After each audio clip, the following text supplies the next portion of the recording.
This is a Mage perspective on the Auriaya fight in Ulduar. As you can see, we begin the fight ignominiously huddled up in the corner next to the stairs. The off-tank, in this case the Star, will pull the cats to her. They must go down very quickly, so we start with the skull burning it down, standing huddled up in the corner. You want to pop various cooldowns and trinkets because these cats gotta go down fast. As soon as that one goes down, you'll go to the off-tank's second target, in this case the X, burn it down quickly as well, having moved from behind Auriaya to in front of her for the terrifying screech component. We'll get to that in a moment. And then to the second off-tank's cats will be pulled in. Burn down the one, then burn down the other. About this time she will summon a feral guardian. We'll talk about dealing with that. She'll do that screech, which causes you to run around like terrified children. That will be interrupted by various other classes in the raid, preventing you from running around too much. She spawns, as you can see here, several guardians. When that happens, the swarming guardians need to be AoE'd down. They go down quite quickly. As you can see, there she also has spawned a feral guardian. The feral guardian will jump around, interrupt people's casts, and generally make a nuisance of himself till he's killed. So you need to burn him down as well. As you can see, we're doing very little damage to Auriaya herself at the moment, just getting through. But once you've gotten the 4 cats down, then the feral defender, you can focus your attacks on her. He's annoying to get down because he will interrupt casts. Again, the swarming defenders appear, you AoE them down. Once the feral defender is nearly dead, he will be death gripped by a death knight someplace nice and far away from the raid, like over in that corner, because when he's killed, he spawns a void zone that will kill people. Now we can actually focus on the Auriaya herself.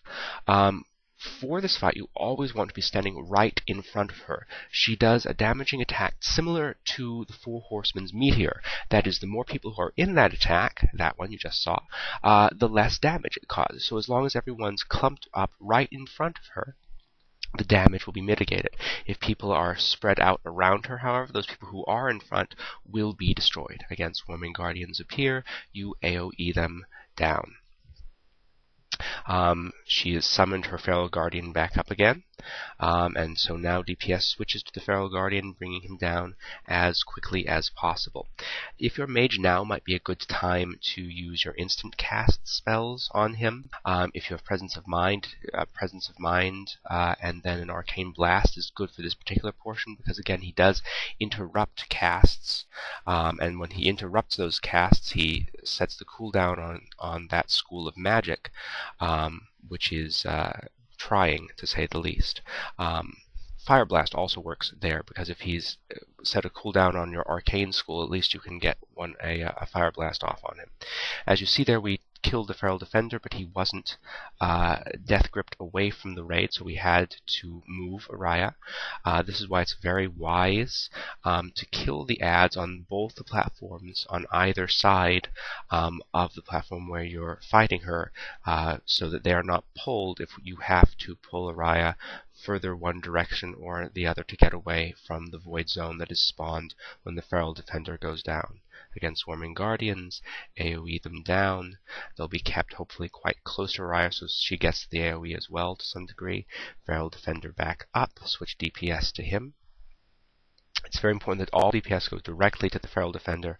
The longer he's up, the less damage everyone can do because he's interrupting casts, and the more chances there are of the tank dying because he will be interrupting the heals of your healers and also blocking out those schools of spells. So the defender needs to go down quickly. Luckily, each time he appears, he's somewhat less powerful, so this actually gets easier. Once you've gotten rid of those first 4 cats, the first swarm and the first defender, the fight gets much simpler.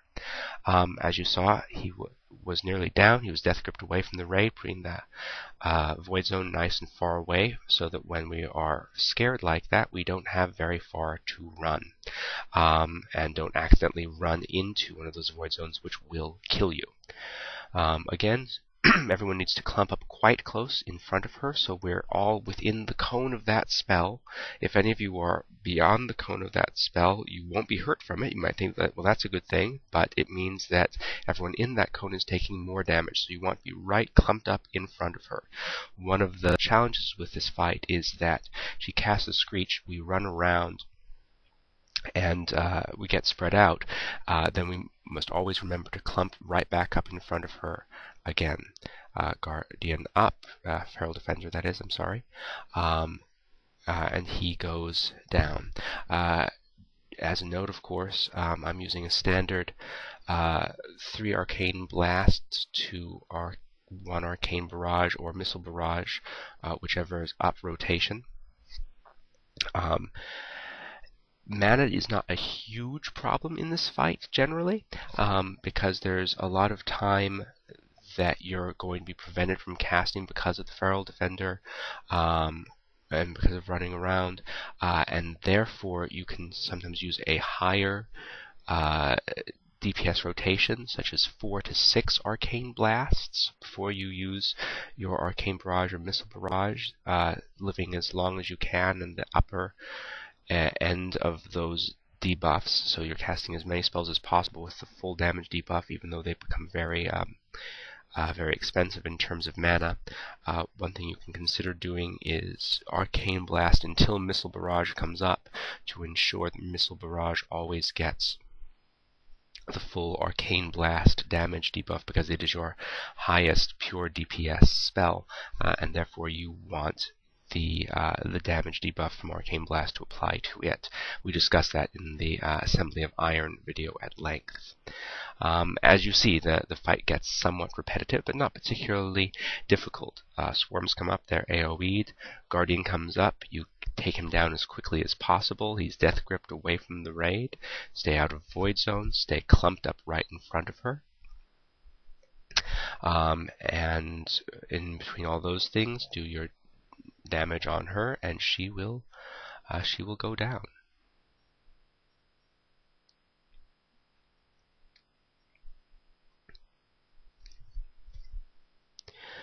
If mana does become an issue with this fight, it is useful to have at least 1 mana pot you can use. Always going, of course, with 3 mana gems, and realize that if you use up your mana gems, which is possible, you can always summon more in the fight. That is often preferable to using Evocation.